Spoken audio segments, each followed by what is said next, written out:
And then I don't even know what to say about Draymond. I mean, he was like a wrecking ball out there. He was just destroying everything in his path. The pace that he was generating was incredible, and it just seemed like he never got tired. Draymond Green usually gets forgotten about when talking about the Warriors' offense. He didn't play like an all-star. He wasn't the guy that was the best defender in the league. To try to keep the ball out of Steph and Clay's hand, and when those guys are getting 2-3 touches on one possession, I wouldn't want to defend them. I mean, but with Durant gone, Green's showing us why he's so important to the offense. Kevin Durant is the reason that Draymond Green is no longer able to do all the things on the floor that he generally has been doing for this team. Draymond is the most unique player in the league. It's time we understand why Draymond Green is so good.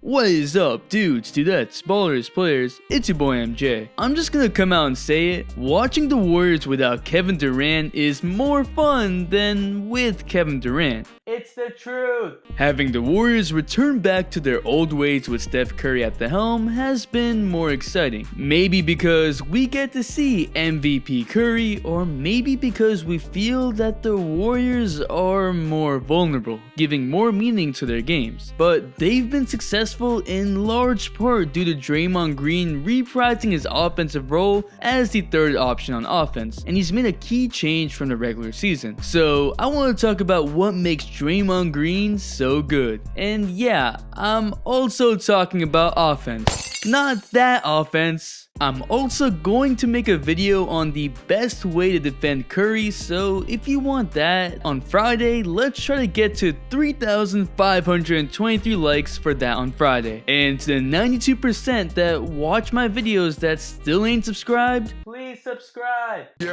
Draymond is a weird cookie. He's labeled your do-it-all player, but he can't shoot. Someone said that he looks like he's got a backpack on when he's shooting.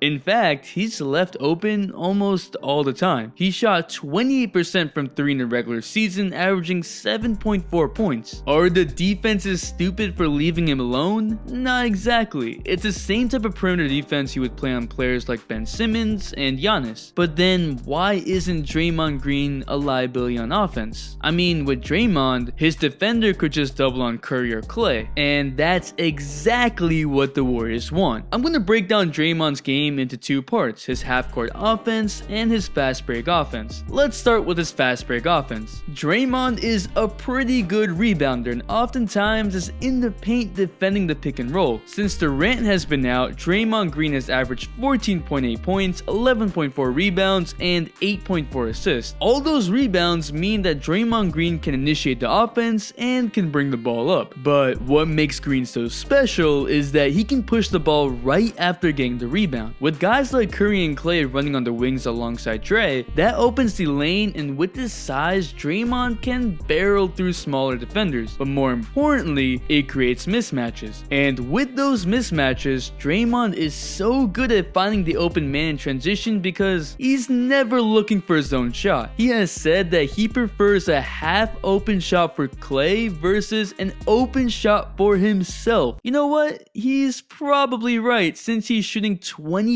from 3 in the playoffs. You could see in game 3 and game 4, he was looking to push and create fast break opportunities. Draymond didn't do it much in the regular season, and the big reason for that was his weight. Yeah, his weight was not the best playing weight for him, and that's why he kept getting injured during the regular season. The Warriors GM Bob Myers told Dre to lose over 20 pounds before the postseason. That's a lot. He dropped 23 pounds in 6 weeks, and now he can push the pace at a faster rate and more often. Yo, Draymond Green should become the spokesperson of Weight Watchers, man. 23 pounds in 6 weeks? Wow. Those are the type of commitments you need to win a championship. More of the media should have been talking about that rather than just Draymond's loud mouth. And a lot of times, it might not show up in the stats because he's creating chaos. For example, in this play, Draymond pushes the tempo and gets Turner on him, but more importantly forces CJ McCollum to be on Kevin Looney, who can then easily get the offensive rebound and put it back up. All this play did for the stats was add a missed field goal attempt for Draymond Green, but it's not noted how he created the mismatch and the chaos to allow Kevin Looney to get such an easy bucket. Durant being out also means that the Warriors don't have to slow down for ISO possessions, and so Dre is given more free reign. He's also taking more shots, going from 6.4 field goal attempts per game to 11.4 since Durant's been out, with most of those coming in the fast break. Since he is shooting more, especially in the fast break, he's drawing defense on himself, which makes it easier for him to dish the ball, whether it's a short handoff passes inside the paint or the long cross-court passes for three. That's his fast break offense, but some of that leaks into his half-court offense. Draymond operates the offense from two main positions in the half-court offense, the post and as the roller. As I said before, the Warriors want the double team on Curry and Klay because usually that means Draymond is wide open. When Draymond gets the ball as the roller, typically at the top of the key or near the three-point line, he has a line drive right to the rim, similar to his fast break offense. Because the double team has happened on the perimeter, those two defenders are out of the play unless Draymond is unbelievably slow, which he usually isn't. That leaves 3 defenders for 4 people, and because Draymond is moving at a fast pace, someone has to try to step up to Dre. He's quick at making that read and either lobs it to the big man or looks for that corner 3. This isn't possible with most rollers in the NBA because for one, they don't have that quick decision making, and 2, that quickness at that size, but Dre does. It's an almost impossible play to stop unless you have extremely lanky or quick defenders. Extremely lanky and quick defenders. I'm talking about the Bucks. The Warriors also like giving Draymond the ball in the post early in the shot clock while they move off ball. Draymond is trusted with picking the right option who's open. A lot of times the Warriors try to flare out for the 3 but then cut through the middle if the 3 isn't open, and then Draymond finds them with a nice bounce pass. Other times he's seeing if there's any miscommunication or if anyone is open for a split second off of a screen. If he feels that his defender is slacking off, he's going to spin off them and go to the hold. Most of Draymond's game is reliant upon his basketball IQ, but his size, strength, and quickness at 6'7" make him unique. We talk about anomalies, freaks of nature, but we don't really mention Draymond Green in that sort of category, but being a 6'7" power forward / center that can dribble the ball up and make those quick decisions and passes makes him an anomaly. Now, about Draymond Green's defense. It's fucking insane. There are so many things he does well on defense, but the 2 most important things are his communication and his ability to switch onto anybody. He broke Lillard. He's double teamed, and then Draymond's lurking in the back waiting for him.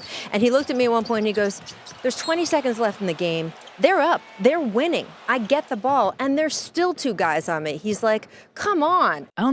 That's just, damn. Green is the defensive anchor. I like to call him the defensive quarterback. He's making all the adjustments in real time, directing his teammates on defense, having to switch off ball, covering up for them when they make mistakes. He's actually a roamer, moving all around, blitzing defenders and doubling others. It's actually really beautiful to watch Draymond Green work. Just keep your eyes on him as the Warriors defend, and you'll see how much he moves around the perimeter, through the paint, and how many switches he is responsible for. Almost none of that shows up in the stats, and Green switches from 1 through 5 and does a really good job at forcing the offensive player into defense. He shades defenders and buys them away from the basket. He's quick enough to stay with the guard and uses his strength as an advantage to harass them. On the big man, he's strong enough to keep them in front and has quick enough hands to swipe away balls. There are even more technical videos breaking down all of Draymond Green's defense, but I want to focus on his pick and roll defense because I haven't seen anyone defend pick and rolls as well as he does. Green is versatile in defending the pick and roll because he can fit into any defensive scheme. He will usually be guarding the pick setter who rolls while one of the Warriors fights over the screen to put pressure on the guard. As the guard like CP3 or Harden starts to drive into the paint, Draymond simultaneously defends the guard by keeping them in front and close along with guarding the pass to the roller. It's something that is so hard to do while backpedaling, but he does it. The key to it is that Green moves at the same pace of the roller without ever running back. He backpedals while keeping the roller just behind him and can then lunge out at the guard or get in the passing lane. It's something that only he can do at his size and strength. His defense hasn't gone better in the playoffs, it's just more intense. He's putting more of an emphasis on it because it's the playoffs. Draymond really has done a great job in being measured and calm while keeping his energy and being the heart of his team. He's not running his mouth, not racking up technicals like the past in the finals. 3-1 always comes back.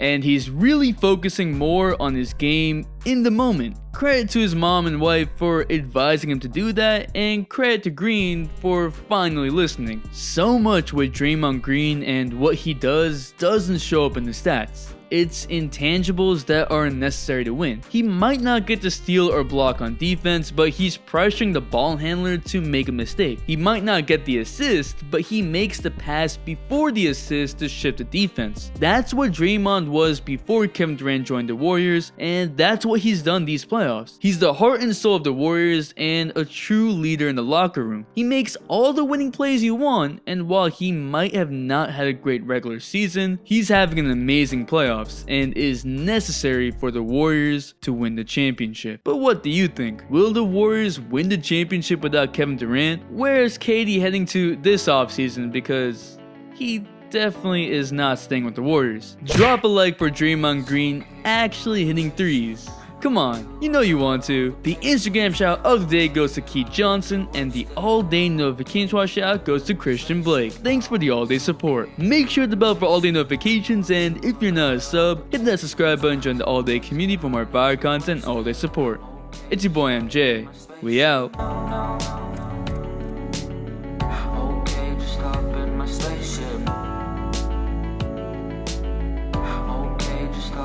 Spaceship, no.